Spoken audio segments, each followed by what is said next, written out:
Allen's Investigate, airing live on the United Public Radio Network, 105.3 FM in New Orleans.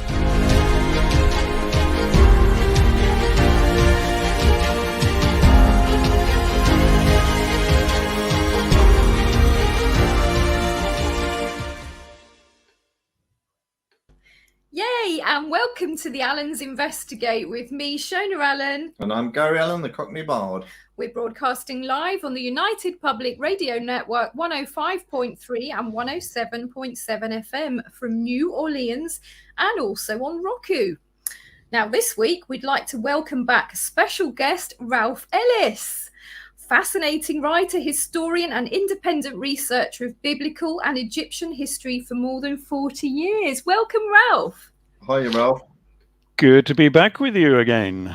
Getting quite regular, this one, isn't it? Yeah. Oh, you'd have to bring your sleeping bag, I think. Yeah. Well, you've always got something good to say, Ralph. That's why. Exactly. That's because you're so interesting. That's why. Yeah. So, and I must apologise to viewers, anyone who can actually see the video.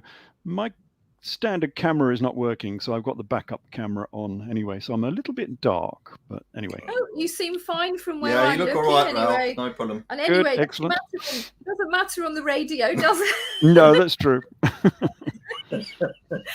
Anyway, tonight we're going to be talking all things Arthurian legend and King Arthur. So, Ralph, I don't know whether you just want to start off by giving us just a quick précis about yourself, just in case there's any listeners that haven't seen you on our show before. Yes, well, I started looking at the Old Testament and New Testament. That was back in 95, I think. So I've been at this quite a long time. I've written 14 books on this subject. Mostly about revisionary theology, I call it, trying to place the Old and New Testaments back into the historical record with quite some success, I have to say. I found most of the events and most of the characters.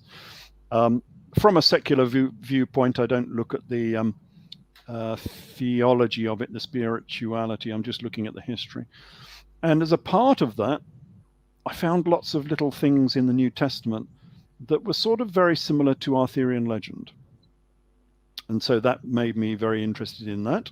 And I ended up writing a whole book, 600-page book on Arthurian legend, which is called The Grail Cipher. Mm-hmm. Interesting. Yeah, that was all very interesting. Very unexpected, actually. I didn't think... I've never researched Arthurian legend before. It was nothing to do with what I was doing. I was looking at the Old and New Testaments, and suddenly I found myself stuck right in the middle of Arthurian legend. Yeah, it's quite a lot of writing, 600 pages as well, isn't it? So, yeah, it's a big subject. Yeah, it's a very, very big subject. People don't seem to realize they think it's all just,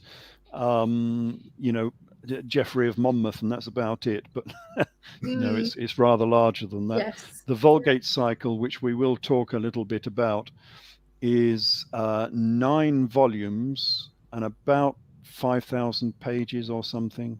Goodness. So it's quite big. Yeah. So that must have taken you quite some time to read that then. It did, yes. Not many people do. I was disappointed because I read a few standard research papers into Arthurian legend. Yeah. And they don't look at the Vulgate cycle because it's too impenetrable. And yet some of the very interesting stuff is in the middle of the Vulgate cycle. And therefore you get a very poor view of Arthurian legend from many modern researchers because they just don't look at it in detail. So it did take me a couple of years of non-stop, every day, 7 days a week, sort of 12 hours a day. Gosh. Researching, reading and researching. So, yes. And also the thing is as well with quite a lot of researchers is they do tend to borrow quite heavily off other researchers, earlier researchers, and kind of build on that. So, to be able to go right to the source and do it yourself without relying on other people. And the trouble is they make it fact as well, don't they? That's the problem. Yeah. Yeah, indeed. They have relied on each other to a great extent, and therefore they've even placed the story in the wrong location. You know, they're all talking about Wales without realizing that the original text talks about Galles, not Wales. Now, Galles may well be the original name for Wales, which is where the confusion steps in, but the Galles were also the eunuch priests of Galilee. Did we talk about those in the New Testament talk? I can't remember. Did we talk about you can priests? go on a bit about them, Ralph. Well, yeah, I think probably if you mention it again, as I say, just in case people haven't listened to the others and we've got some new listeners, I think that would be well worth it. Yeah, it'll come up in dispatches somewhere, I'm sure. We'll talk about them. Okay, so where would you like to begin, Ralph? Shall we begin at the beginning? At the beginning, why not? Yeah, it's always a fairly good place to go to, because there's secrets to be held even in the manuscripts, the literature that we have of Arthurian legend, because everyone has this view of Arthurian legend. They've seen the films, they've read a few books maybe, and they have this idea of Arthur as this Dark Age king fighting against Romans or whatever, bit like a medieval knight, on horseback with armor and the rest of it. That is not what it would be for starters. It's supposed to be Dark Ages. They didn't have knights in shining armor in those days. They didn't even have knights in Norman armor, which is how they are portrayed. We'll see that in a minute. That's minor details. Minor details. But this was supposed to be Dark Age Britain. And of course, we don't have many chronicles of Dark Age Britain, but we do have a few. And the problem is they don't mention King Arthur. And people get very upset. Yes. People get very upset with this and say, yes, they do. Yes, they do. And so I say, well, okay, give me a quote. And for the first time, of course, they actually go off to try and have a look at these manuscripts. And they suddenly find that there is no King Arthur. And that's a problem. So the first chronicler we get is Gildas. Now, he's 5th or 6th century. And he was writing the ruin and conquest of Britain. He's talking about the Saxon invasions. And there's no King Arthur. No mention of Arthur at all. Then we get the Venerable Bede. Most people have sort of in history know something about the Venerable Bede. He wrote the Ecclesiastical History of the English. Yeah, he's 8th century, and he makes no mention of King Arthur at all. Now, this is the era that he's supposed to be in. He's supposed to be Dark Age. He's supposed to be 5th or 6th century. And the chroniclers from that era don't say anything about King Arthur. Then we get Nennius, History of the Britons. He's 9th century. Now, he mentions a warrior, a Dux Bellorum, I think he calls him, a Duke of War. But there is no King Arthur. There's no royal court. There's no Camelot. There's no Guinevere. There's no knights. It's simply a story about a knight called Arthur who did some valiant deeds, and that's it. So there's still no King Arthur. And then suddenly we get up to the 12th century, 1125. So we're talking about 600 years after King Arthur is supposed to have lived. And suddenly we get the entire story. All from nowhere, just pop. There it goes. King Arthur story. And that's William,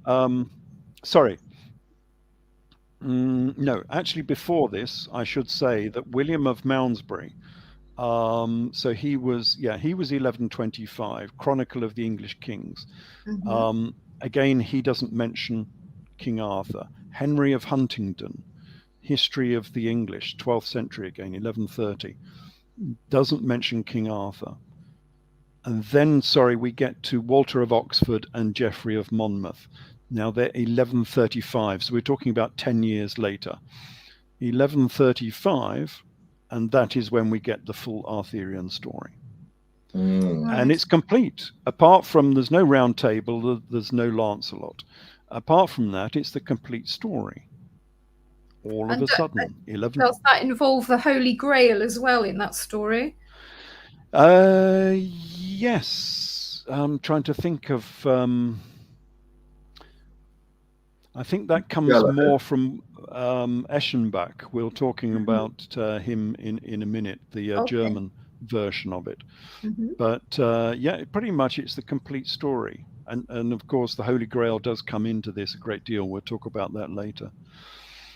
So this is very odd. We've got a 600-year gap between when this guy was supposed to have lived, no history of him whatsoever. Suddenly in 1135, we get Geoffrey of Monmouth giving us the full story. Mm. But then we go another 10 years, no, another 20 years beyond that. We get William of Newburgh.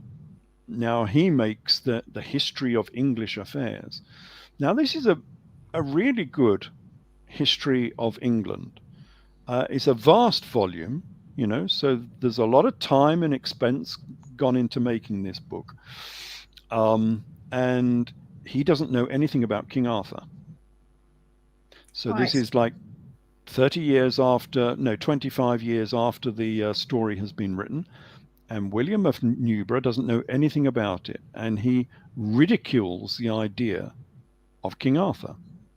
So he says of Geoffrey of Monmouth, he says, only a person ignorant of ancient history can for a moment doubt how impertinently and impudently Monmouth falsifies the history in every respect.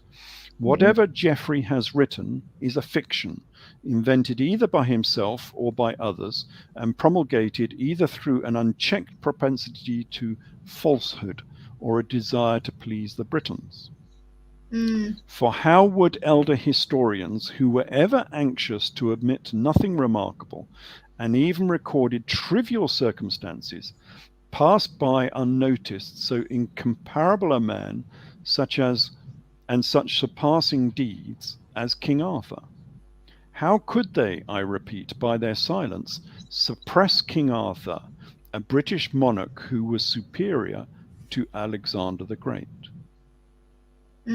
So this is 12th century, and William of Newburgh is saying there's no such thing as King Arthur.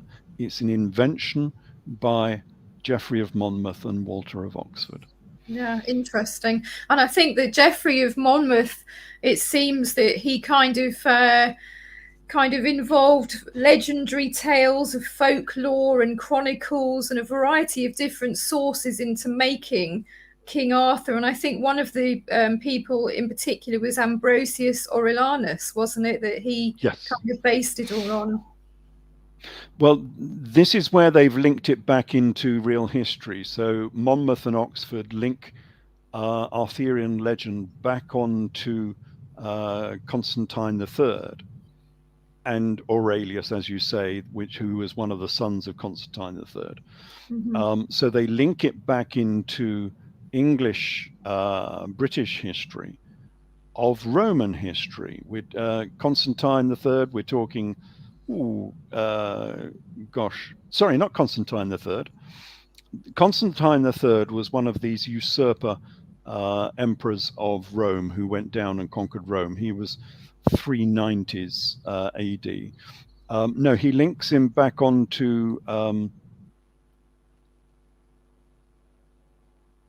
gosh, I'm forgetting his name. No, it is Constantine III, isn't it? And his son Constans, and they were. I'm just forgetting my history for a little bit. No, that's all right. 390s. There's no need to worry. 390s AD, and they became usurper emperors of Rome. So there was a British emperor of Rome, and he went down and he conquered France and he conquered Spain. And that is a history that's fairly well known. That's a part of real history. So we have this local king who had been a commander in the Roman army. This is when the Western Roman Empire was breaking up. This is when Britain was being let loose from the Western Roman Empire. So in 405, Britain had been sort of rejected from the Roman Empire because it was too difficult to maintain. By about 410 AD, Britain was no longer in the Roman Empire. And this is when we get Constantine III. And so Geoffrey of Monmouth is linking this history of King Arthur back onto that history of Britain, of Constantine III. So there is slightly, you might say, a historical link there for his version of King Arthur, but there is no evidence from real history that Constantine III ever had these extra sons or grandsons who were linked onto his royal family.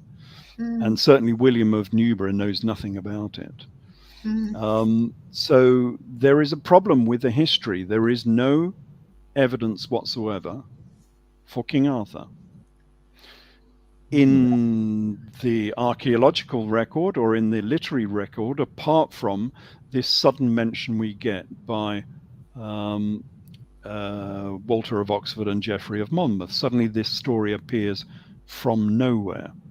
And the other problem is that this is not a British story. And again, that's not well taught if you read other reference books about King Arthur. The only place you cannot find an original manuscript of King Arthur is Britain.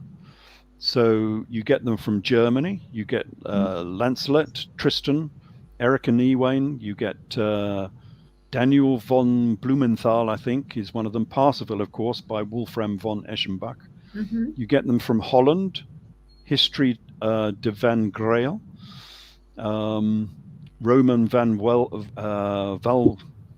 Valwijn.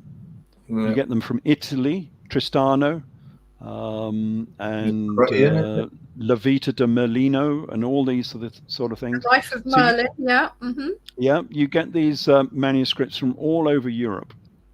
And the only place you don't get them from is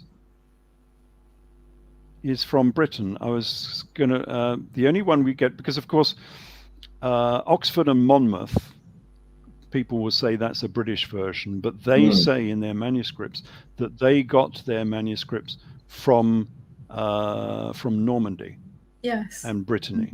So they were French versions. Of course, we get lots of French manuscripts as well. And the situation was so bad that Thomas Malory, who you might say again is another British version of King Arthur, but that's very late. Malory is very late. And he only wrote it because he couldn't find a British version. So in his preface to Morte d'Arthur, Malory says, "For in all places, Christian and heathen, Arthur is reputed. He is more spoken of beyond the sea, more books made of his noble acts than there be in England, and they are in Dutch, Italian, Spanish, Greekish, and French." Interesting. Now, that's from the preface of Thomas Malory, because he couldn't find a British manuscript about King Arthur.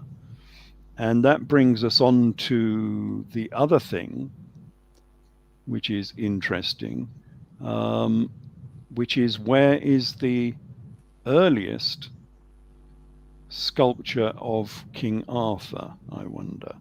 So I'm going to see if I can do a share screen. So where do we think the earliest sculpture of King Arthur would be? Where would we be looking? Tintagel, Cumberlandnum, where else? Cadbury Castle, somewhere like that, because this is a very early one. It's 12th century, so it's the same sort of era as Monmouth and Oxford. Are we going outside Britain? I'm afraid we are. You're going to upset the Welsh and those in Glastonbury. You do realise this? Good grief. A long way from Glastonbury, I'm afraid. Oh, no. This is it. The whole industry just died Lord. So, is that sharing? Can you see that? Not at the moment. Oh, not at the moment. Let me. Oh, here it Here comes. it comes. Yes, you'll have to describe it for the listeners, obviously. Yes. So we've got the an arch over a doorway here. It's a doorway in a cathedral. Ooh. And it's got all the characters of Arthurian legends. So we've got the knights on both sides, and they're all named. They've got little names on the top of them. And they're all in Norman armor on horseback, charging against a castle. And the castle is at the top, and in the top we've got Wenlegi, who is Guinevere. You can hear the name. Yeah. And Mordred, who's the son of Arthur. Yeah. King Arthur is the one on the left here. I don't know if you can see my cursor. Yeah. He's the only one not wearing armor. Oh. And it says Arturus above his head. Yeah. So this is the earliest sculpture we have of King Arthur. And it's on the doorway of the Modena Cathedral in northern Italy. Ah. Is that Modena where you get the balsamic vinegar? It's certainly where you get Ferraris from. Oh, even better.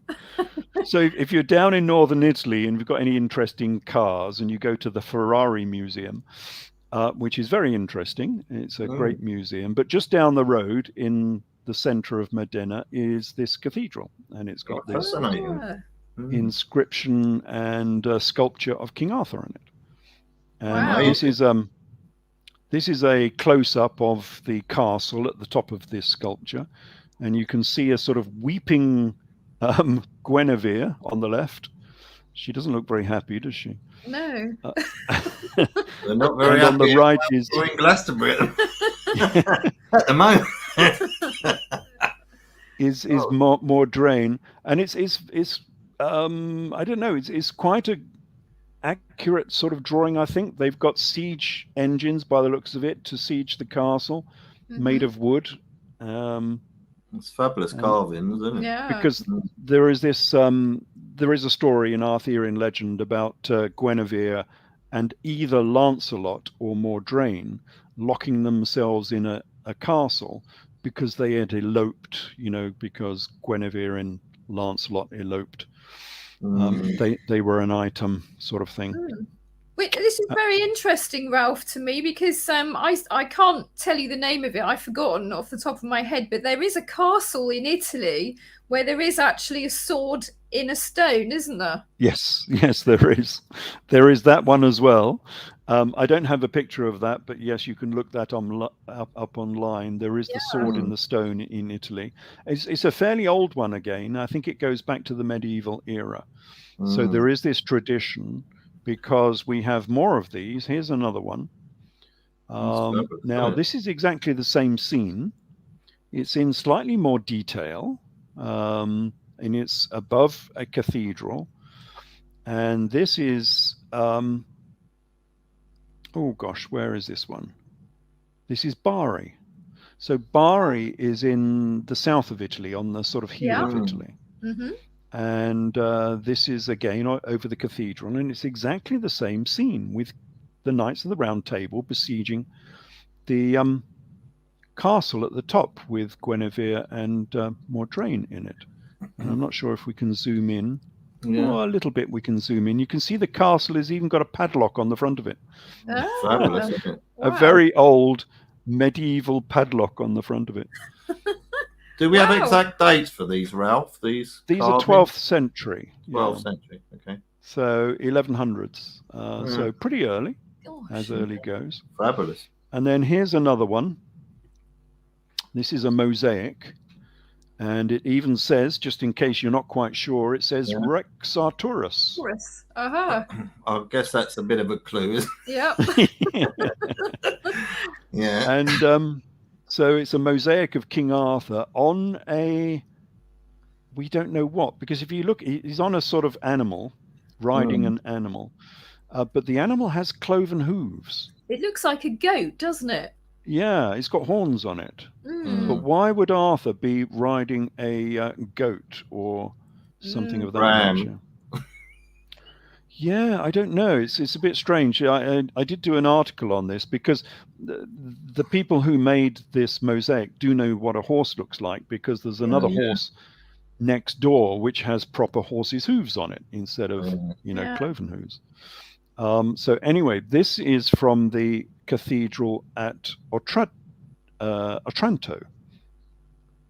which is in the south of Italy again. Okay. So we have this very, very definite link between King Arthur and Italy at the very least. And we have, of course, very strong links with Normandy, with northern France. So, you know, at the very least, we know that King Arthur was a European monarch, not a British monarch. Which is odd. You know, the story is not as we might expect. And so where should we go from here? I'm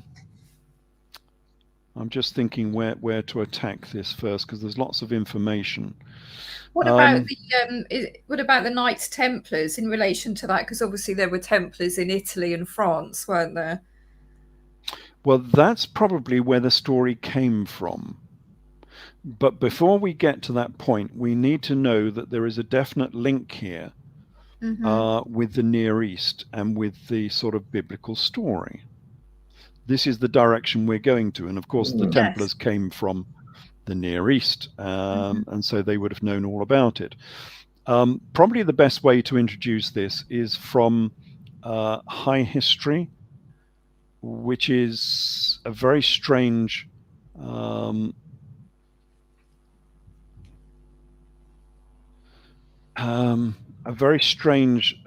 manuscript about King Arthur. Not all Arthurian manuscripts are the same. Some of the early ones are very, very different, and they tell a very different story. High History is one of these very strange ones, and it's very early, and it portrays King Arthur in a very strange fashion. So this is a quote from a lady in this story of King Arthur. And she's talking to King Arthur. She's just come across this knight in the forest, as it were, but she doesn't know who it is. And she says to this knight, "I was thinking of going to King Arthur's court, but I've met 20 knights, and each of them told me that the court of King Arthur was the vilest in the whole world. And all the knights of the Round Table have renounced it because of its badness and evilness. Who cares for Arthur's good beginning when the end is so bad? And it is distasteful that a decent knight such as yourself should have the same name as such an evil king." I mean, where do you think the name Arthur comes? Arthur's a very English name or British name, isn't it? So, well, no, it's Greek. Greek, is it really? Yeah, it comes from the Ursa Major, the great bear. It's named after a bear. And of course, the great bear is the center of the zodiac.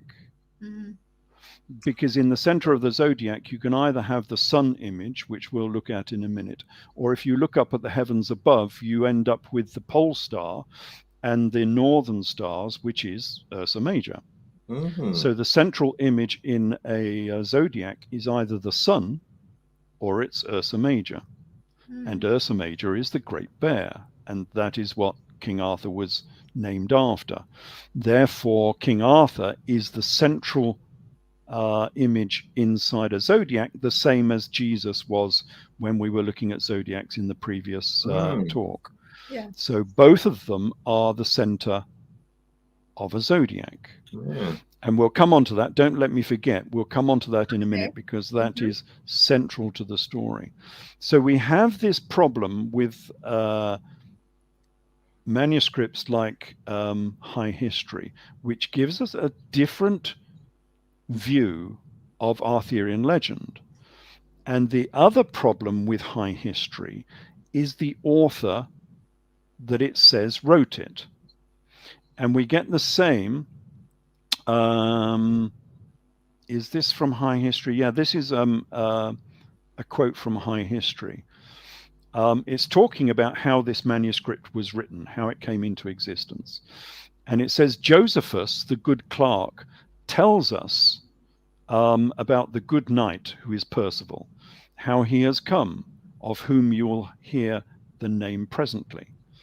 Hear you the history of the most holy vessel that is called the Grail. Josephus has written this in remembrance by annunciation of the voice of an angel.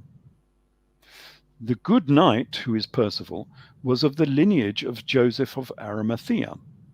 And this Joseph was Percival's mother's uncle, who had been a soldier for Pilate for 7 years.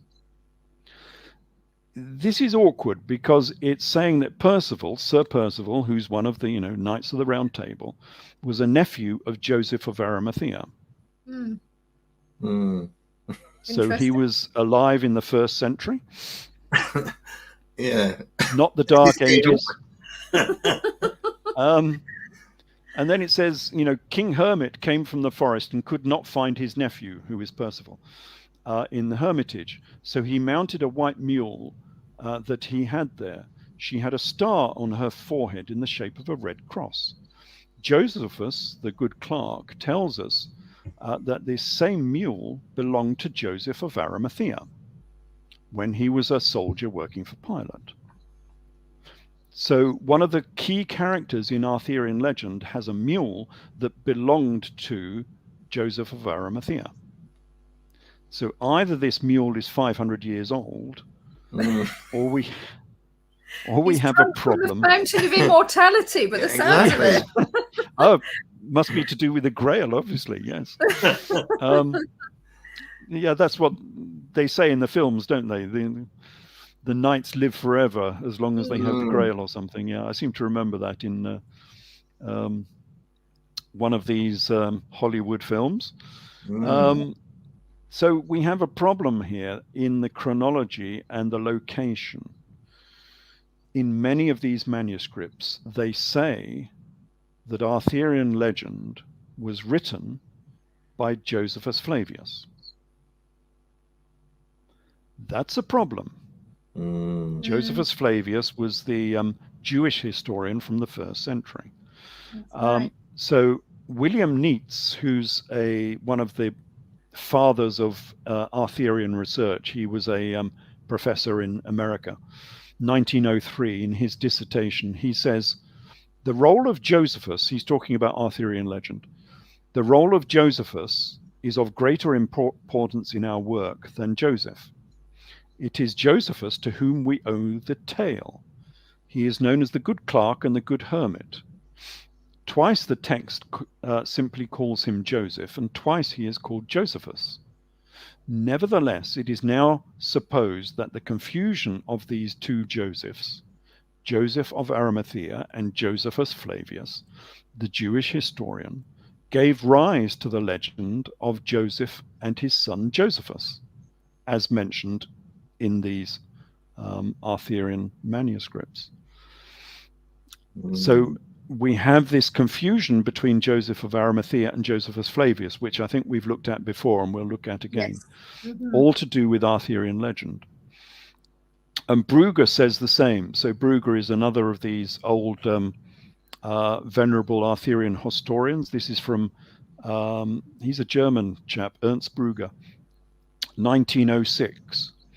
And he says, because even if Josephus Flavius was very well known as a historian, and even much respected and held as a Christian historian, it remains striking that there could be that he could record events from British history that occurred many centuries after his death. I think these oddities are only the result of a confusion. So all the way through these alternate manuscripts, High History, and also from the Vulgate cycle, History of the Holy Grail within the Vulgate cycle, it is saying that the original author of Arthurian legend was Josephus Flavius in the 1st century. That is a problem for the standard history we have, or we think we have, of Arthurian legend, that he was, a British king. However, the fact that we now know that all of these manuscripts are European, pretty much. We don't have any British ones. The fact that the early manuscripts are all in Italy and not in Britain, it gives us a different view of what this story was about. And the clue, as you said just earlier, is the Knights Templar. Because this story only arrives in 1130. Sorry, not 1130, 1135, with Walter of Oxford and Geoffrey of Monmouth. And that is only like 6 years after the Knights Templar were ratified as an organization, a Christian organization. So immediately after we get the Knights Templar being established, and remember the Knights Templar are a society with secrets, you might say. Yeah. Very Masonic. In fact, they are the originators of Masonry.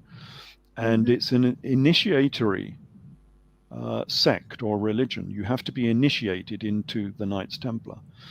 It is a society with secrets. And what sort of secrets did they hold?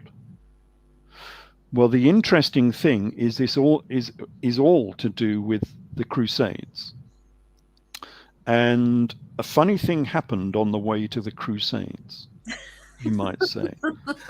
So the first crusade is from this era. It's 1096 is the first crusade with Count Baldwin of Boulogne, who goes out with the first crusade. And they go all the way across Anatolia, and they get to Antioch, which is on the sort of northeast corner of the Mediterranean. And they don't turn right, they don't go to Jerusalem. The first crusade went east, it went across the Euphrates, and the first city that they liberated from Muslim control and oppression was Edessa. So in the last talk, we were talking about Jesus might have come from Edessa. He might have been connected with the Edessan royalty. The first city that was liberated by the first crusade was Edessa. Interesting. So why did they go to Edessa? Why didn't they go to Jerusalem? If you're going out there to save Christianity, from Muslim control, wouldn't you go down to Judea? But they didn't. They went to Edessa, which is where I say Jesus actually came from. So why did the first crusade go to Edessa? Well, if they had had any inkling of this story, of this history, they might well have known that any secrets, any genealogies, any history, any archaeology of New Testament events would be found in Edessa, not in Jerusalem so much, because it was known, and this is fairly new research, it was known in this era that Edessa was something to do it. I've just found further records from the Anglo-Saxon chronicles that Alfred the Great, so he's 9th century British king, he sent a bishop of Salisbury to India to give tribute to the Church of St. Thomas in India, in southwest India. It's called the Church of Malabar. But the Church of Malabar is an Edessan church, which I didn't know anything about until recently, even though I've written this enormous great book on Jesus being a king of Edessa. It wasn't until about 6 months ago that I found out that there was a church of Edessa in India. Interesting. Which was founded by St. Thomas, and St. Thomas was Judas Thomas Didymus, who was supposed to be the twin brother of Jesus. So do you think perhaps that's where this there's one or two people have spoken in the past about Jesus's travels, and they said that he traveled to India and various other places. Do you think that that's where the seed of that comes from?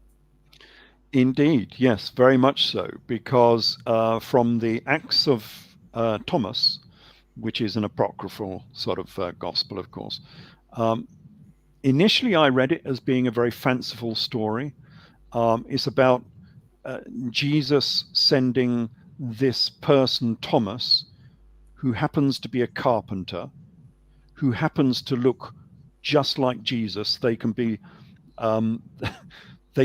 mistaken for each other. And obviously Thomas means the twins, so therefore we know why they can be mistaken for each other. Mm-hmm. And sends him to India, and where he works for a king out there, and he's supposed to be building them a castle, but never does. He spends the money on the poor instead. And so the king wonders, where's my castle you're supposed to be building? Because he was a carpenter, he was a mason, he was an architect. Where's my castle? And he said, well, I wasn't building you treasures here on earth. I was building you treasures in heaven, where moths cannot eat and rust cannot get to it. Which is a quote from the Gospels. It's the same as Jesus says in the Gospels. And this guy was supposed to have gone out to India. Well, at the time, I thought that was a fanciful story, but it transpires there is a church of St. Thomas in India, and it was set up in AD 55 by St. Thomas, who was supposed to be the brother of Jesus. And it got to about the 4th century, early 4th century, and they were running out of people there, attendees of this church. So what they did is they sent the bones of St. Thomas back to Edessa, and in return they said, can we have some more parishioners? And so 350 people went from Edessa out to India in the 320s AD. So there is this very, very strong link between Jesus, Edessa, Thomas, and this Edessan church in India. And of course, it was the ambassador of Alfred the Great who was sent to this place in India, to Malabar in India, to give them tribute in the 9th century. So with all of the troubles that Alfred the Great had fighting the Saxons and everything else, he took time to send money to India, to the Church of Edessa there. So people in that era did know that Edessa was something to do with this, something to do with the sort of gospel type story. And that is why the first crusade went to Edessa, because if you are going to find any secrets, you're not going to find them in Jerusalem so much, you're going to find them in Edessa. And immediately after the First Crusade, of course, we had the Knights Templar being set up as an organization to keep secrets. So what sort of secrets could they have found? Genealogies, artifacts maybe, holy grails perhaps, manuscripts, chronicles of the 1st century. What I think they might have found is something like my book, Jesus, King of Edessa, a secular chronicle of the 1st century that told this story. Yeah. Something like the History of the Kings of Judea by Justus of Tiberias. Now, we know all about this book because Josephus Flavius hates it. Right. And he says it's a tissue of lies. It lies, continuously. Well, what Josephus means is it's an alternative history to the one he gave, which is all pro-Roman, of course. Yes. And Justus of Tiberias would be writing from a Nazarene Jewish perspective, not a Roman perspective, and that would be possibly a very different history of the same events. That's why Josephus didn't like it. But of course, we don't have that history. It's gone. Josephus destroyed it. Yeah. So we don't have that alternative view of the 1st century. It's that old saying. It's that old saying, isn't it? History is written by the victors again, isn't it? Very much so. And Josephus was writing from a Roman perspective because his paymaster, his patron, was Emperor Vespasian. So everything had to agree with the Roman perspective. And what if they had found that book, perhaps, in Edessa, which gave the secular history of gospel events, rather like my Jesus King of Edessa book? Now, that would be supremely heretical. It would, yeah. You could not write that story in the 1st century, because it would say things like, Jesus was a king of Edessa, that he was alive in the AD 50s and 60s, that he was crucified in AD 70. I think we've talked about this already. And he was taken down from the cross by Josephus Flavius himself, because he says this. Josephus Flavius says this in his Vita, his autobiography, that he took the leaders of the Jewish revolt down from the cross. And 2 of them died, but 1 of them survived. Now, you could not write about that in the 1st century. So what are you going to do with that story?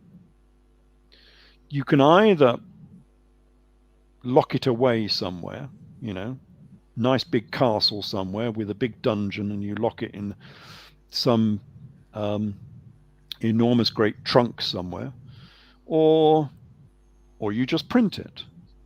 But you change the story slightly, so nobody quite knows what you're talking about. So you have to have a different name for the Jesus character. I mean, you could call him maybe Arthur, perhaps. And you can't have him in Judea, so perhaps you could say he was from Britain or Wales, because Jesus was a Galilean, he was a Gallis, and this is what the manuscripts say, that he was a Gallis, and that's been interpreted as being Wales, because Wales was called Gallis. But Gallis is also the Galileans. Yeah. So it's an easy confusion. Well, yes. Yes, and also sometimes I think with the early church fathers, they were deliberate confusions, weren't there? Deliberate. There were deliberate confusions left, right, and center. And here's a good one.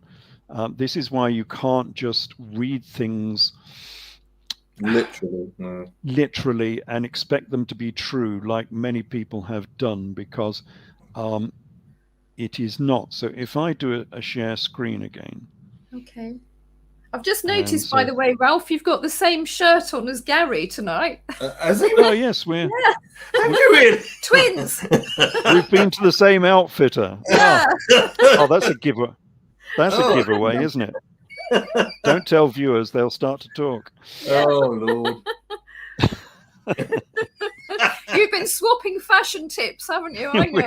We have a conspiracy, Ralph. Oh, Lord. So up on the screen now, that's high history. Nobody reads this book. It's very interesting because it's hugely heretical. It doesn't have any of the sort of history that Geoffrey of Monmouth has. It launches into a very different story. This is the best one, actually, because you can't read the Vulgate cycle. As I say, it's an enormous great book, 5,000 pages. But this one, Merlin and the Grail, by the same guy, this is Robert de Boron, and he had his hands in the Vulgate cycle. Anyway, Merlin and the Grail is only about, 180 pages. And it's like a brief summary of the Vulgate cycle. So this is well worth reading, and it gives some of the heresies that you will find in Arthurian legend. So that is Merlin and the Grail. Well worth getting. It's only a small book. This is the Vulgate cycle. So we've got 9 volumes, 10 volumes if you include the index. Utterly impenetrable and very expensive as well. If you buy the hardback, I think it's £2,000, I think, something of that nature. Oh my goodness. Oh, it's very expensive. Wow. But what I was going to say is not this. What I was going to say is what we expect sometimes of Arthurian legend is not what we actually get. So if we're looking at the father of King Arthur, he is, and everybody knows, I think he is, Uther Pendragon. Mm-hmm. Uther Pendragon, and Pendragon is a sort of Cornish, Celtic sort of name. Pendragon. Head dragon. The head of the dragon, Pendragon. But when you read the original manuscripts, it doesn't say Pendragon at all. Oh. So what it says, and here we've got an extract from one of the original manuscripts, and if you read along the top line here to the right-hand corner where I've got a circle around it, it says Uther Pendragon. Pendragon. Ben is son, isn't it? Yes. If you understand that this was all written in Aramaic, not in Welsh. Right. Which, of course, Arthurian purists will jump up and down and foam at the mouth. You're not allowed to say such heresies. Oh dear. But, if we look at another one, here's another one. This one's written in Welsh. And what do we get? We get Uther Pendragon. And not as a surname, it's two separate words, Pendragon. And again, two separate words, Pendragon. Okay, now that's a bit of a problem, because we're talking Aramaic here, and not Welsh. And as you say, Ben means son of. Dragon in Aramaic means fish. The dragons, the fish. So it means son of the fish. Interesting. Okay. The king, who was the Fisher King? Well, we have a line of Fisher Kings in Arthurian legend. So the father of King Arthur is the son of a fish. He's the first of the Fisher Kings. Now, who in the gospel story was the fisher of men? Who indeed? We get another connection with the Jesus character. And this is all because this was the age of Pisces. And do we have... Yes, here we go. So the birth of King Arthur, it says, was foretold. There was a prophecy in the heavens above where a comet appeared, which had a comet in the shape of a fish that had two rays. So we've got a comet with two rays coming out. One signified Guinevere and the other signified King Arthur. So what was this comet? What was this portent in the skies above? I think it was this. So this is the zodiac of Dendera in Egypt. So the Dendera, it's a very famous one. It's Ptolemaic, actually, so it's probably about 2nd or 3rd century BC from a temple in Egypt. And it gives the standard zodiac as you would know it. But of course, Pisces on a standard zodiac is two rays ending in two fish. And you can see the rays here. So we've got a stick coming out to one fish here and a stick coming out to another fish here. This is the sign of Pisces. And it's two rays. But more than that, on this zodiac, these fish end up with circles around them. And the large one here is Isis. And the smaller one over here is Horus. Horus and Isis. So a lady and a man, a goddess and her son Horus. The moon and the sun. Well, in Arthurian legend, these two rays end up with Guinevere and Arthur. I think it's describing the Dendera zodiac. Yeah. So this is, the portent that foretold the coming of King Arthur. And it's exactly the same as this zodiac on Dendera. And of course, this is the first of the Fisher Kings. This is the first sign of the great month of Pisces. Yes. And That's that a great again find, isn't it? Yeah. Yeah, It's a it great links us find, back. Ralph. Sorry, say again? Sorry, that's a great find, Ralph, that is. Yeah. You can argue with that, really. Well, this links us with the gospel events again, because Jesus was born as a lamb of God, but became a fisher of men. So he was born under the great month of Aries, but went into the great month of Pisces. He was the first of the Fisher Kings. And now we find that the father of King Arthur was called Ben Dragon, the son of the fish. He was a Fisher King. Interesting. Yeah. It's reminding me with because obviously the Jesus symbol is always very. Oh, you must have read my mind. I was just thinking of this. More conspiracy theories. It's obviously a sun symbol. Oh Lord. He's obviously a sun symbol, and of course here he's depicted as the sun with the signs of the zodiac. So going back to your earlier depiction of Arcturus on the mosaic that you showed us, where he's got a crown on and he's riding a goat. It looks to me like a goat. That's then very much reminding me of the zodiac, because the goat being Capricorn. Capricorn. Yes. Now, the imagery there is slightly wrong, of course, because Jesus was born between Aries and Pisces, which gives us a date of AD 10. And the zodiac we can see here, I've just switched onto this zodiac. This is the Hamat Tavera zodiac on the Sea of Galilee. And this zodiac was owned by Jesus, Jesus of Gamala. And it's a first century zodiac because the head of Helios is pointing at the join between Aries and Pisces. Note that Helios, as the sun god, is holding a sort of blue-green spherical earth in his gravitational grasp. So they knew the heliocentric model of the solar system.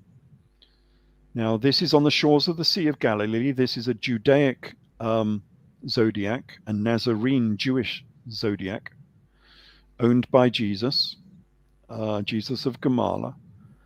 And this is the level of knowledge they had, and this is the symbology that they had as well.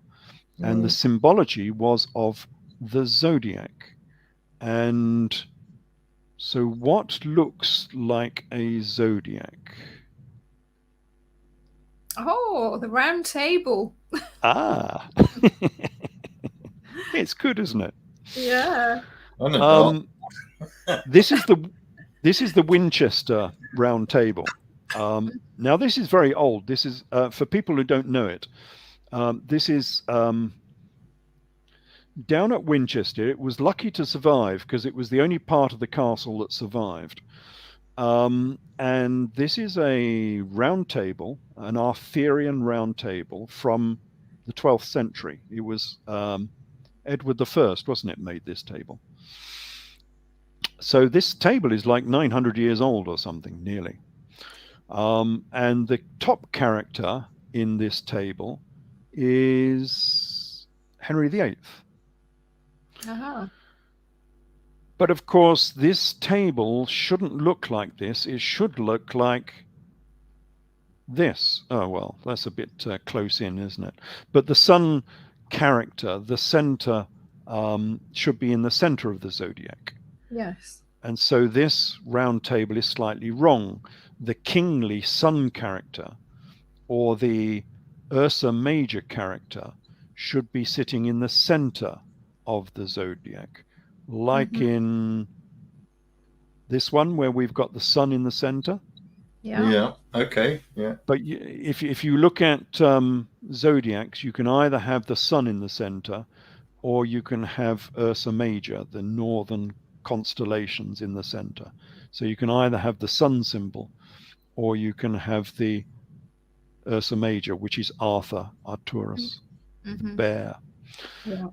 Now, the link here is that Arthurian legend says that there were 3 tables made. Right. The first table was the Last Supper table of Jesus. Jesus and his 12 disciples sitting around the table. The second table was the table of Joseph of Arimathea, him and his 12 disciples of his round table. So the Last Supper table was a round table. And the third table was the table of King Arthur and his 12 knights. So the disciples of Jesus and the knights of Arthur are the same symbolism, the same table. So the Arthurian round table is the Last Supper table. All of these tables were supposed to be based on the same design. And of course, what they're describing is the round table of King Arthur is a zodiac. Yeah. Which is also very similar to a clock face, isn't it? And a dartboard. Of course. That's why we've got 12 hours to the clock. It's the same symbolism. And of course, so the Last Supper. Sorry, I was just going to also say, add into that also the 12 star gods of Horus in the Amduat as well. Yep, and the 12 stars that surrounded the head of Mary. When it describes Mary as standing on the moon with 12 golden stars round her head. It's 12 because there were 12 tribes, there were 12 disciples, there are 12 constellations in the zodiac. It's and the 12 labors of Hercules. Yeah, and as you said, Horus is an anagram of hours, isn't it? Horus is an anagram of hours, yeah. Yeah, I don't know if there's a connection there, but yes, it's certainly very similar. Yeah. So the Arthurian table should look like this one. So this is a round table from a Hollywood film, and they've got a hole in the center of the table. It's like a donut. So this, yes, it's a donut-shaped table, and this is what the Arthurian table should look like, because the king should sit in the center of the table, because he is the sun in the center of the zodiac, or he is the Arthur, the Ursa Major, in the middle of the zodiac. It should look like this one. Now, this one is again on the Sea of Galilee. This is the Bet Shean zodiac, which is in a Christian monastery, just south of the Sea of Galilee. And this is a Christian one, so they've had to Christianize it a little bit, but it's obviously still a zodiac, but you've just got months of the year, instead of having constellations of the zodiac. And what looks to be the center, sun and the moon. Yeah, in the center you have the sun and the moon, as a man and a woman in the center, because that's what you would get in the center of the zodiac. Now, who was the man and the woman surrounded by 12 disciples?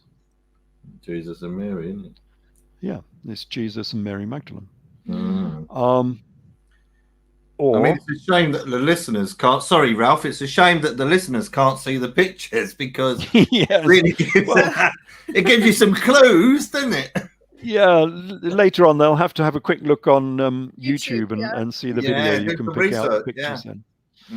But okay, so this is the Jesus and Mary character. But if we're talking about Arthurian legend, we're talking about the Arthur and Guinevere characters, and they were supposed to be brother and sister, of course. Just as I've said that Jesus and Mary were probably brother and sister as well. It's the same story. And that's interesting, because we now have, I'll just do a stop share there. We now have a very different view of what Arthurian legend is all about.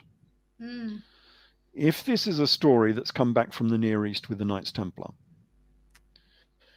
and it's a story that they couldn't tell openly, so they had to change the characters slightly so you wouldn't know what they were talking about.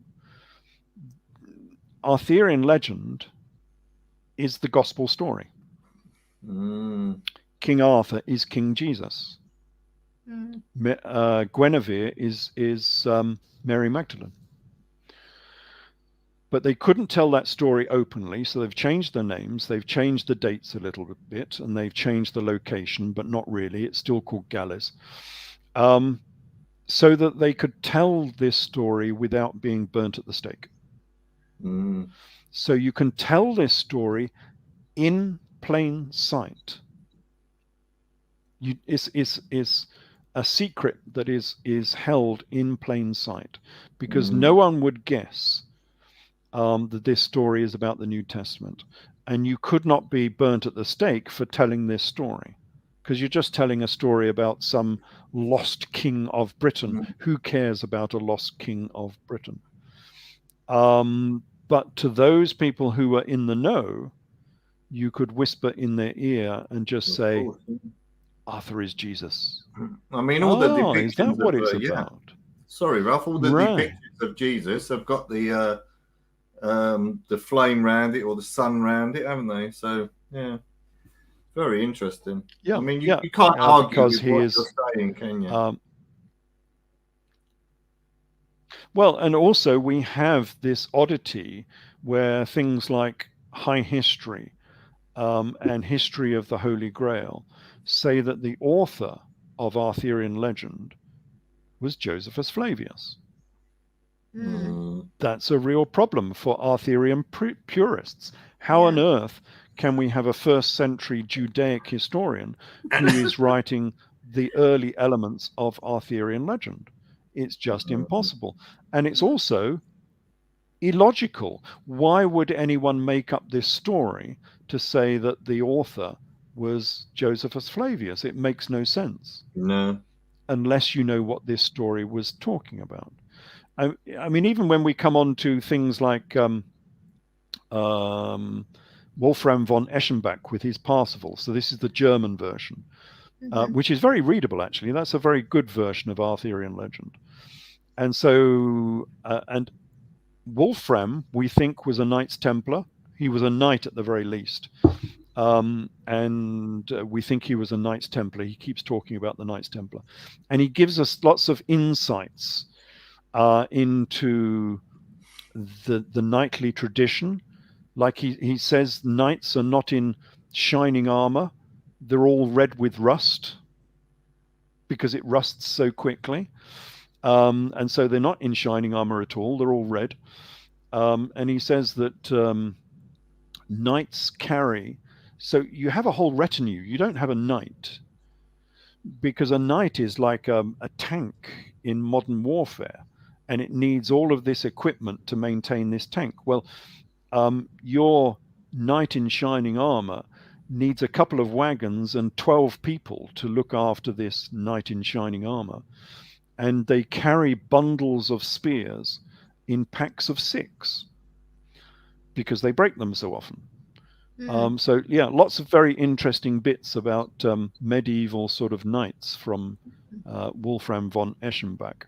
But anyway, he tells this story of King Arthur, and he starts the story exactly where you would expect it, in Mesopotamia. So the story starts in Mesopotamia with fire fits, with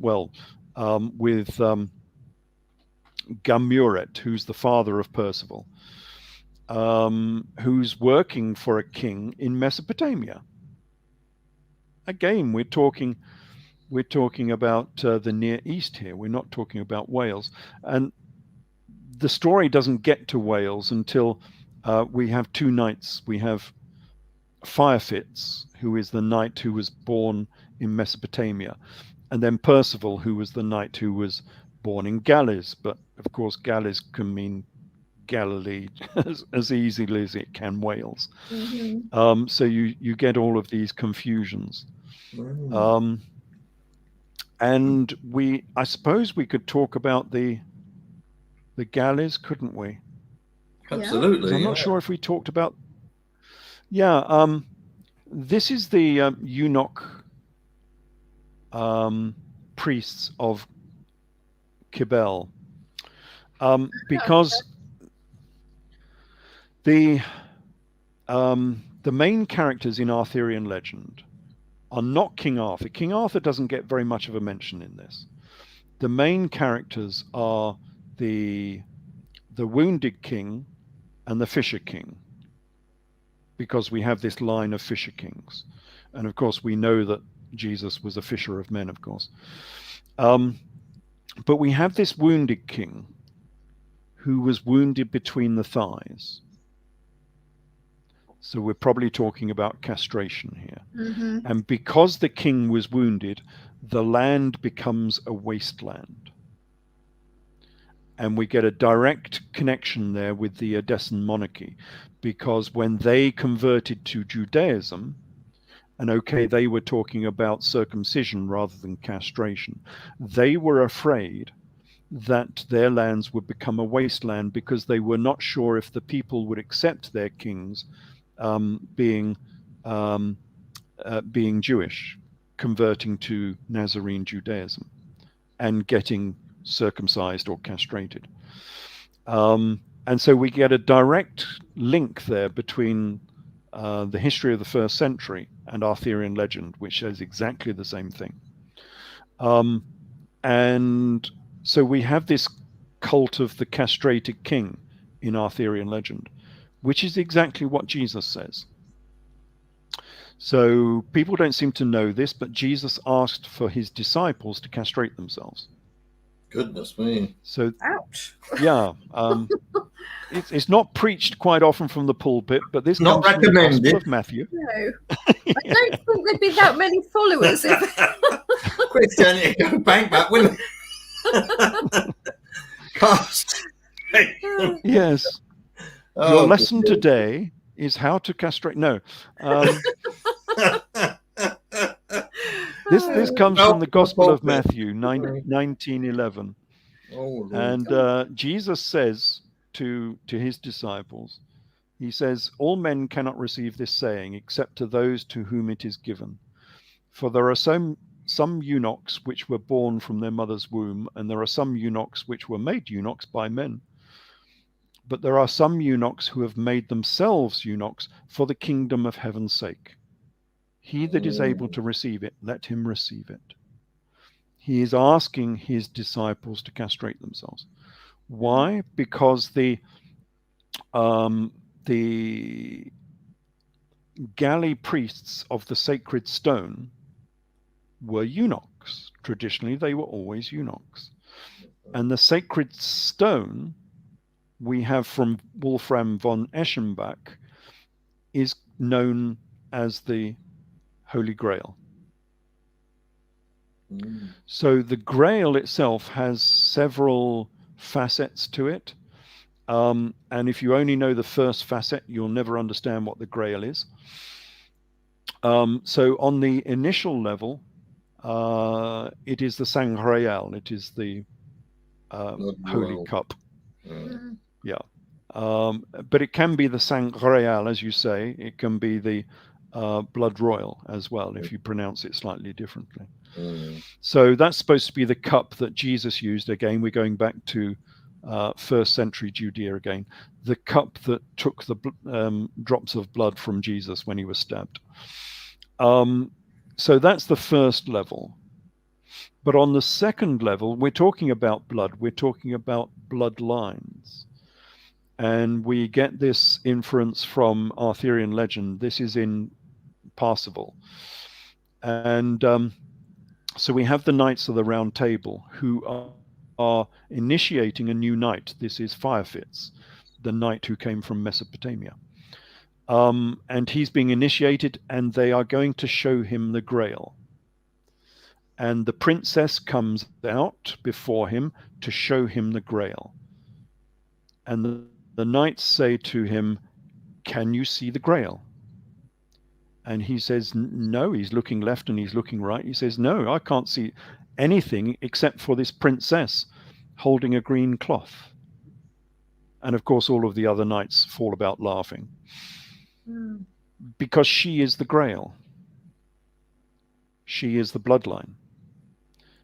She is the royal bloodline, and the Grail is her womb. It's shaped like a Grail. So that's the sort of second aspect of the Holy Grail. But the third aspect of the Holy Grail, again from Parsifal, is that it was a sacred stone. So, yeah, we could go on to the sacred stone. Just before we go on to the sacred stone, because we've not talked about the sacred stones, have we, before? No. No. I don't think so. So before we get there, let's have a look at these eunuchs, because they are closely connected with the gospel story again. These eunuchs were the galley priests who held the sacred stone, which we're going to talk about. And this was a big thing in the first century. And Lucian says of these galley, he says, on these days, men become galley priests. For while the rest are playing flutes and performing rites, a frenzy comes upon many, and he throws off his clothes and rushes to the center with a great shout, and takes a sword, and immediately castrates himself. Ow. And then he rushes through the city, holding his testicles in his hands. And he takes female clothing, as you do, yeah. And he takes female clothing and women's adornments from whichever house he throws the testicles into. So if a pair of testicles come whizzing through your window, you have to give the guy a dress. Okay. What a load of bleep. Oh, Lord. Yeah. Oh, God. My eyes are watering, Ralph, I've got to be honest. I think a dressing and some bandage, I think, as well. He's just crossed his legs, look. Oh, Lord. Oh, the pain. I bet that made your eyes water, didn't it? Certainly did. But Josephus Flavius tells the same sort of thing. So he gives a story about the Jewish revolt and the people who were the fighters who were working in the Jewish revolt. And he calls them Galileans. Mm-hmm. But of course, remember, Jesus and Saul were both Galileans. So it doesn't necessarily mean you came from Galilee. This is the Galley priests were known as Galileans. And he says the Galileans indulged themselves in feminine wantonness, and they decked their hair and put on women's garments, and were smeared with ointments that they may appear very comely.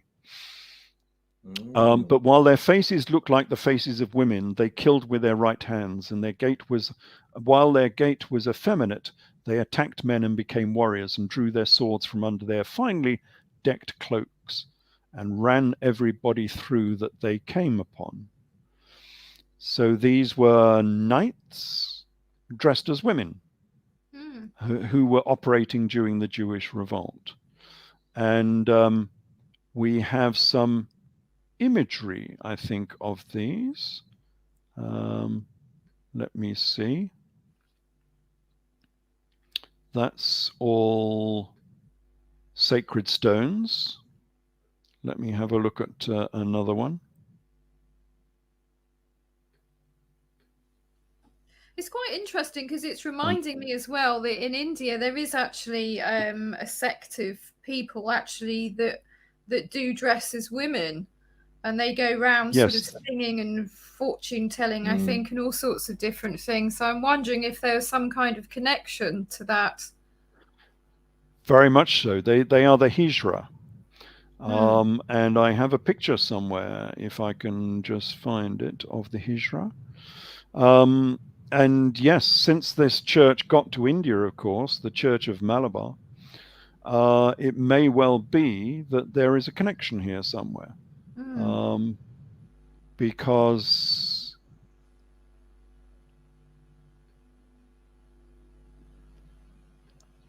I'm still looking. Here. Yes, I was looking in the wrong place. Okay, if I do a quick screen share. Okay. And show a window and show this one and share that. Here we go. There you go. That should come up. Yeah. And that is the Hijra. Mm-hmm. Yeah. These are the transvestites of India. Well, they're not just transvestites. They are castrated. And some of them also have a penectomy. Oh, okay. They go the whole hog, Right. which is pretty much the same as Saul said. You know, Saul in the epistles says, you know, if the Jews like if what did he say? If they like circumcision so much, why don't they just cut off the whole penis and have done with it? Oh. That again is from the epistles from the New Testament. So it's quite a racy book in places. It is indeed, yeah. I don't ever remember this at Sunday school, Ralph. No, they don't teach that one in Sunday school. No. You're a very naughty boy, Ralph. That's in Corinthians, I think, that one, so you can look it up. So what we have this image, which people might think is unbelievable, of these galley priests, something to do with the Church of Jesus and James, the Nazarene, and some of their priests castrated themselves and wore women's dresses, more specifically red dresses. And you think, well, that's all a bit strange, you know, that's from a different era, a different location. It's got nothing to do with Christianity. It's got absolutely... Oh, wait a minute. Holy Father! Holy Father! Of course, they do exactly the same today. Nothing has changed. No. Yeah. This is so we're looking at a picture of a bishop. Is he a bishop? No, I think he's a cardinal, this guy. Mm-hmm. So this is in Rome. This is a cardinal going into St. Peter's, and he's wearing a red dress. Yeah. Now, the only thing we don't know is whether he's got a sword hidden underneath his dress, like Josephus says, or whether he's still got his tackle or not.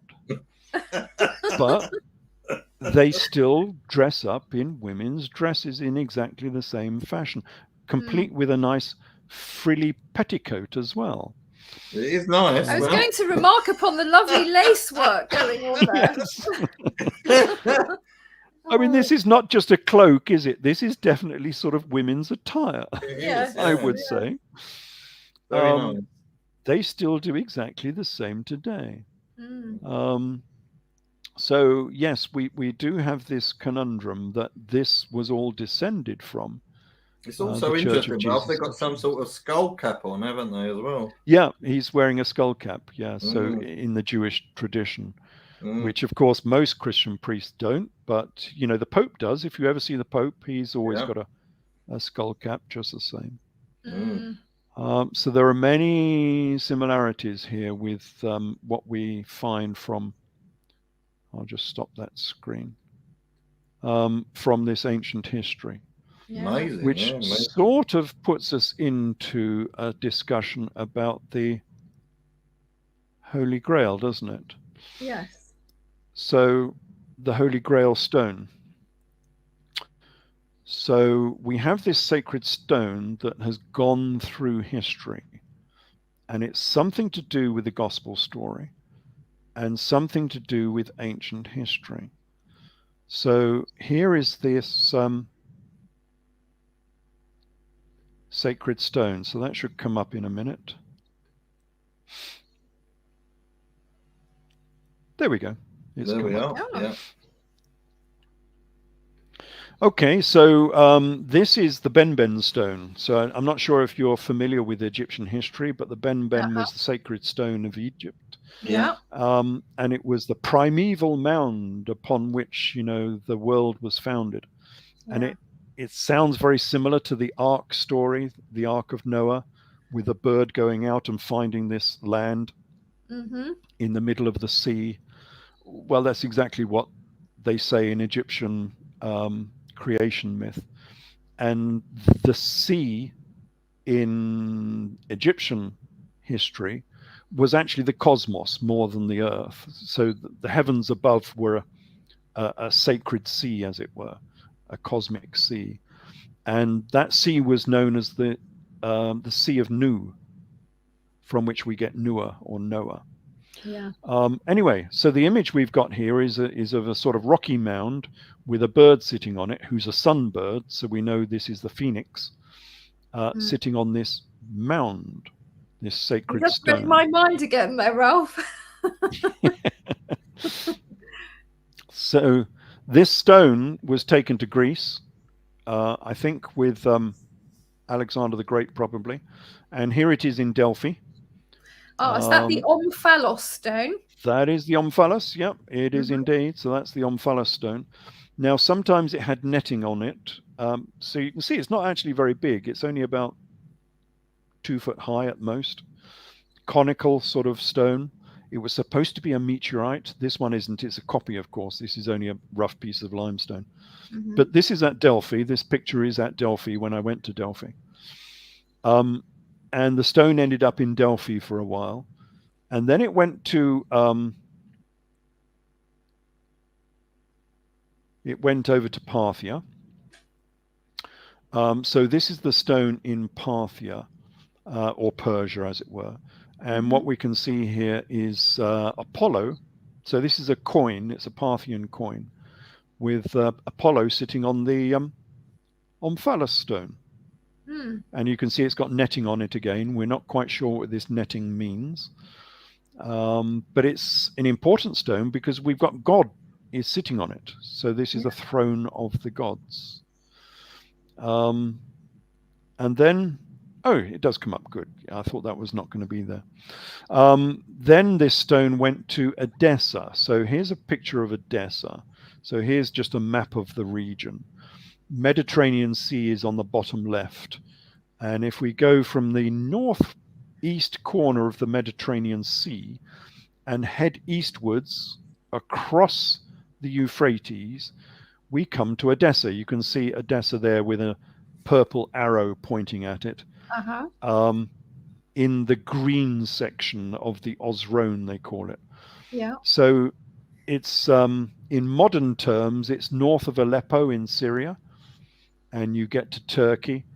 They call it Sanliurfa now. It's in modern Turkey, but it used to be in Syria. And that's the city of Edessa.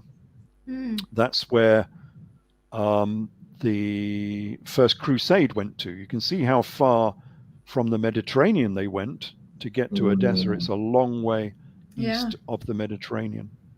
And this is modern Edessa when I went there last time. This is just a look at the citadel on the top of the hill. You can see a castle up there. So we know Edessa existed. We have a lot of archaeology from that region. We have the palace of the 2nd century kings of Edessa and so on is still there, or at least the mosaics are. Anyway, the reason for mentioning Edessa about this stone is the stone ended up in Edessa. And here we see the stone when it came to Edessa. So we're looking at a coin here, and on the right-hand image we have a temple, and inside the temple there is a stone, there is a box, a square thing, and you will see some people say that this is a cubic Bethel, which means a cubic Omphalos stone. I don't think they're right. I think this is one of these, the Ark of the Covenant. Yeah. So it's not a stone, it's a box. And a box, the Ark of the Covenant is a Bethel. A Bethel means a house of God, because they used to put the gods inside these boxes. So what we're looking at here is the Ark of Tutankhamun in the Cairo Museum. And it's identical to the description of the Ark of the Covenant. It's the same ratio of sides. It's got the same sort of sloping top on it, roof on it, and it has the same bronze rings underneath it to hold the two handles. You can see the handles poking out the front there. So it's exactly the same as described in the Old Testament for the Ark of the Covenant. So these arks were quite common. All of the pharaohs had arks like this, and they either held documents treasures or the images of the gods. They used to put images of the gods inside these things. And of course, if you remember back from the Old Testament, what was put in the Ark of the Covenant was the 2 sacred stones of God, upon which the 10 Commandments was inscribed by God. Yeah. So it had sacred stones inside this box. And so when this box was in Edessa, here's another coin. We see this, another temple here with a square box inside it. You can see little feet on the bottom of the box. This is the Ark of the Covenant. Yeah. This is one of the reasons why Edessa was so important, because they owned the Ark of the Covenant in the 1st and 2nd centuries. And inside that box would be this sacred omphalos stone. But then it was taken by the Emessans. So just below Edessa, there was another city-state called Emesa, who were very similar. And I still have to do some research into this kingdom because it has so many similarities with the Edessan kingdom. Right. So this is based just south of Damascus. So this is Homs and Hama, where the Syrian revolt started, 10 years ago. And again, this is a coin, and again we can see a temple, and inside the temple is the sacred stone. And now we can see the stone, so it's not in a box. Yeah. And again, it's just like it was at Delphi. It's a conical stone, and it's embossed with the phoenix again. You can see the phoenix on it. The body is in the center, 2 wings to the left and right. And now it's called the Elagabal. So it's no longer called the Omphalos. It now has a new name. It's the Elagabal, or the Heliogabal in the Greek, which means the mountain of God. So it's only a small mountain, of course, but it's a small mountain of the gods. It's a sacred stone. Something I'm just to interject, maybe something and nothing. But it's very interesting that Monty Python, who most people know and love with their comedies, they did the Holy Grail, didn't they? Monty Python and the Holy Grail. Well, in it, King Arthur, Richard Graham Chapman, has the sun on his tabard, so he's giving you a clue there.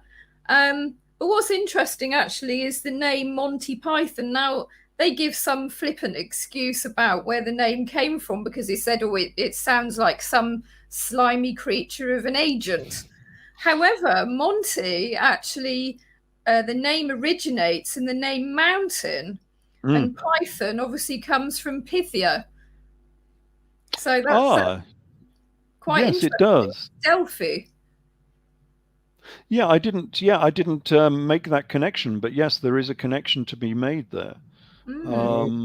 Yes, I wonder if they were making an oblique reference to this. Maybe. I don't know, actually. That's worth having a look into. It's amazing how many people have sort of understood little parts of this story, but maybe not understood the whole part, the whole story itself. I think that's what you do, Ralph, is you're bringing a lot of stuff into to people's consciousness, Well, we'll see that. We'll see that some people do know about this, because we have some evidence. We'll look at that in a minute. Okay. So this stone was in Syria, in Emesa, as I say, near Damascus. Well, one of their kings of this region in 220 AD became emperor of Rome. He was a Syrian emperor, and his name was Emperor Elagabalus, because he was a priest of the Elagabal stone. His actual name was Antonius, I think. But anyway, everyone calls him Elagabalus. Or Tony. So this is a Rome. Say again? Tony to his friends. Tony to his friends, yes, he probably was, yeah. Well, yes, especially this guy, because this guy was a galley priest. The same as we were talking about Jesus having his galley priests, and therefore he asked his disciples to castrate themselves. Well, this guy castrated himself. Oh, dear. Which wasn't actually allowed in Rome. So now they have a Roman emperor who's actually illegally castrated himself, because And he was quite infamous for this. He was much hated in Rome because of this. And then he deflowered the Vestal Virgins as well. Got no soul to work with. What? Oh Lord! They didn't like him for the start because of his Eastern ways and his Eastern dress, and then he was castrated and all the rest of it. And he brought his Eastern religion with him. And of course, what he brought was the Elagabal stone. And here we can see it on the right-hand side, sitting in a chariot, a quadriga chariot, no less, with 4 horses. Let's zoom in and have a look at that a little bit. There we go, that's better. And you can see the Elagabal stone is sitting in the chariot. And again, it's a conical stone. Actually, it's egg-shaped, but you can't see the bottom of it. Sitting in the chariot, and again, you can see it's got the phoenix inscribed on it.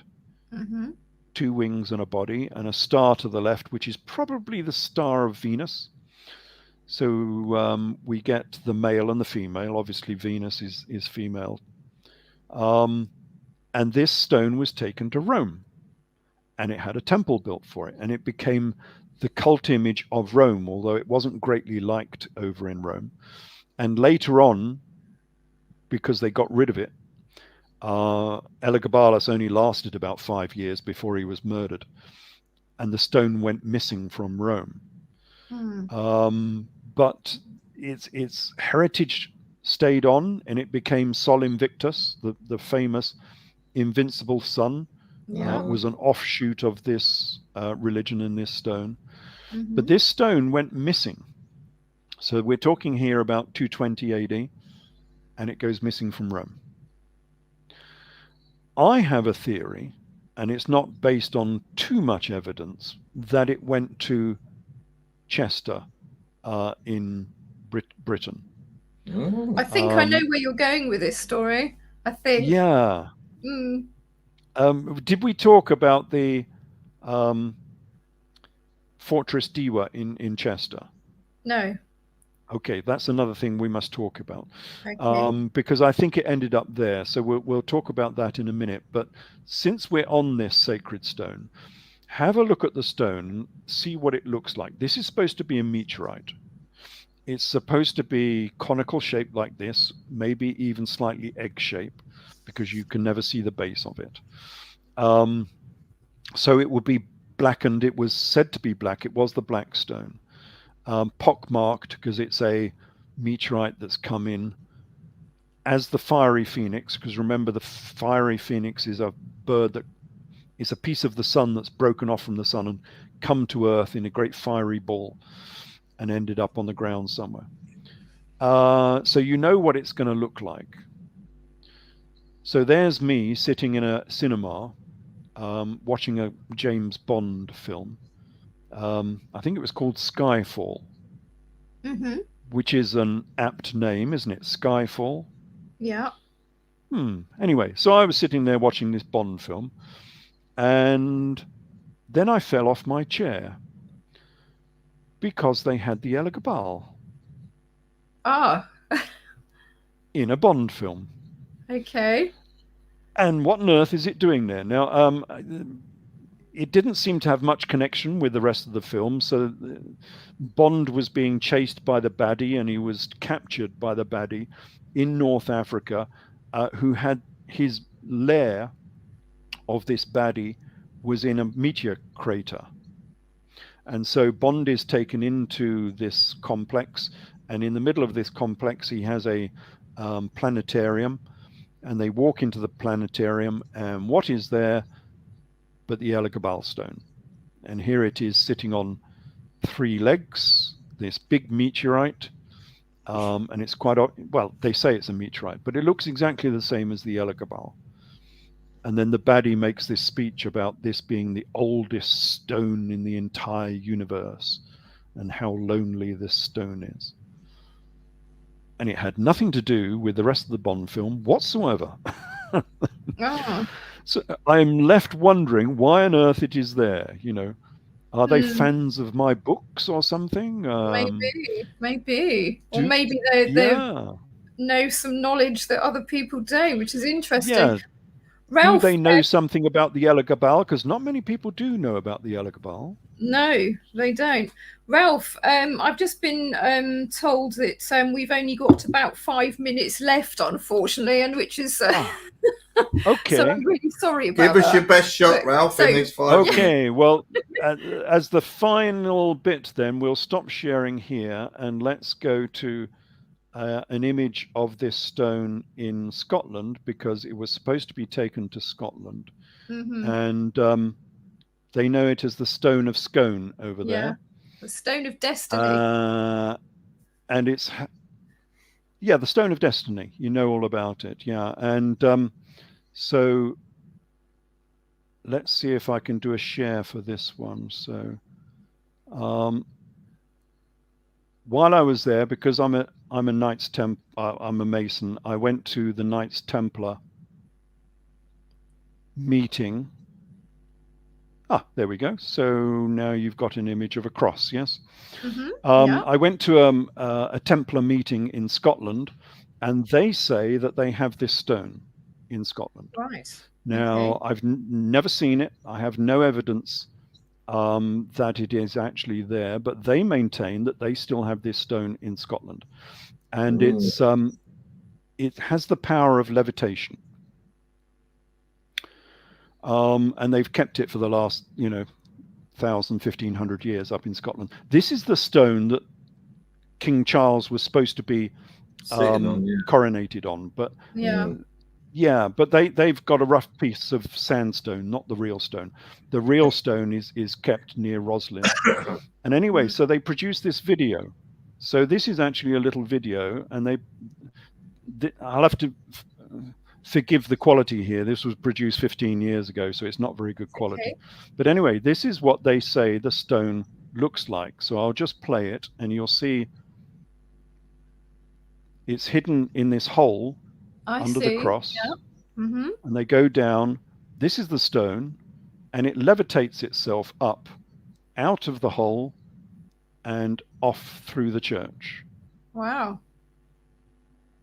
And that is what they say. Just play that again. That is what they say the Elagabal stone is, and they say it is in Scotland. And it has the power of levitation. And off it goes. Marvelous. So yeah, that is the Elagabal stone and the history of the Elagabal. It's a long story that we could go on and talk about how it got to Britain in the well, maybe we should do a part 2. Early third century. Maybe we should do a part 2. Yeah, I think we could, because that follows on from the story of. Yes, I think we should. It follows on from the story of Jesus as well. Well, you're such an interesting man, Ralph, that I think people deserve to hear some more. Sorry, I missed that last bit because Gary was talking.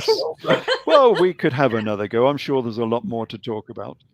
I think there's so much more to talk about. I mean, we haven't even touched upon I know maybe it's not quite your field in that, but also the spiritual aspects of the Grail story and the Arthurian story as well, because there's quite a lot behind that. It's a spiritual story of the soul, shall we say, isn't it?